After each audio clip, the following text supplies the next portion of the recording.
You know, in a world that feels so chaotic and unpredictable all the time, it is really easy to feel a little lost. I mean, we are just constantly bombarded with information, with change, with so much uncertainty. But what if one of the most steadying messages we could possibly find comes not from today, but from thousands of years ago? Okay, let's dive into this. It's a question we all have to ask ourselves at some point, right?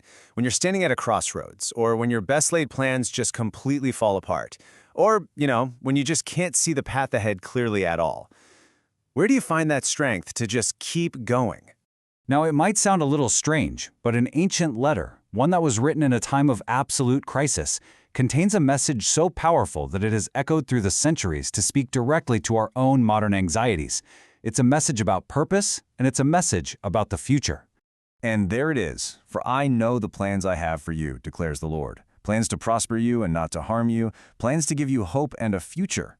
Now, you've probably heard these words from Jeremiah 29:11 before, but to really truly feel their weight, we have to go back to the moment they were written. Because this wasn't just some casual reassurance. No, this was a lifeline thrown into a sea of total despair. So this is the crucial point. Understanding who this message was actually for. See, this wasn't a promise delivered to people who were living in a time of peace and prosperity. It was the complete opposite. And to really get it, we need to understand their story. I mean, just imagine for a second that everything you know is stripped away. Your home, your country, your security, it's all gone. This is what happened to the people of Judah. They were conquered and forced into exile in Babylon. They were displaced, defeated, and surrounded by a completely foreign culture.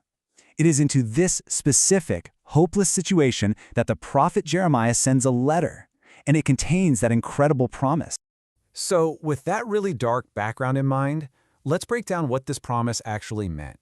Because it was a radical, almost unbelievable declaration of hope that flew directly in the face of their grim reality.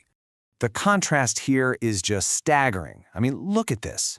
On one side, you have the exile's reality, total defeat, loss, absolute, deep uncertainty about everything. And then on the other side, you have this promise.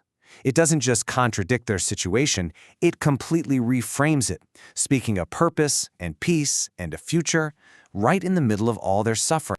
And that idea of peace is so important. Because when the verse says plans to prosper you, it's not talking about getting rich. The original Hebrew word here is shalom, which means so much more than that. It's talking about wholeness, safety, and well-being. It's a promise of a deep, holistic wellness, even when your external circumstances are anything but peaceful. And all of this builds to what is arguably the most powerful part of the verse for anyone who feels stuck, the promise of hope and a future. Now, this future wasn't some kind of magical, immediate rescue from Babylon. In fact, they were actually told to build lives and settle down there for a long time. So what it was instead was a guarantee that their current situation, it wasn't the end of their story. It was an anchor, a long-term vision that assured them that their lives and the life of their whole community still had purpose and a final destination of restoration. Okay, so that's the history. A powerful story for sure. But how in the world does a 2,600-year-old letter to exiles in Babylon connect with our lives today, with our own uncertainties? Let's make it personal for a minute.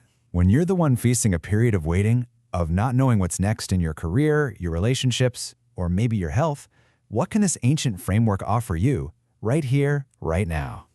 So what's the framework this gives us for our own lives? Well, I think it's three powerful shifts in perspective. First, it redefines hope. Hope isn't just this passive wish. It becomes an active trust in something bigger. Second, it redefines purpose. Purpose isn't something you wait for at the finish line. It can actually be found right now in the middle of the waiting. And this is the big one. It reminds you that your current situation, your own personal exile, is just a chapter. It is not the whole story. So maybe the goal isn't to eliminate all the uncertainty from our lives. I mean, let's be honest, that's impossible. Maybe the real answer, the one offered in this ancient letter, is to find a hope that is strong enough to hold us steady right in the middle of it all. A hope that promises us wholeness, purpose, and a future.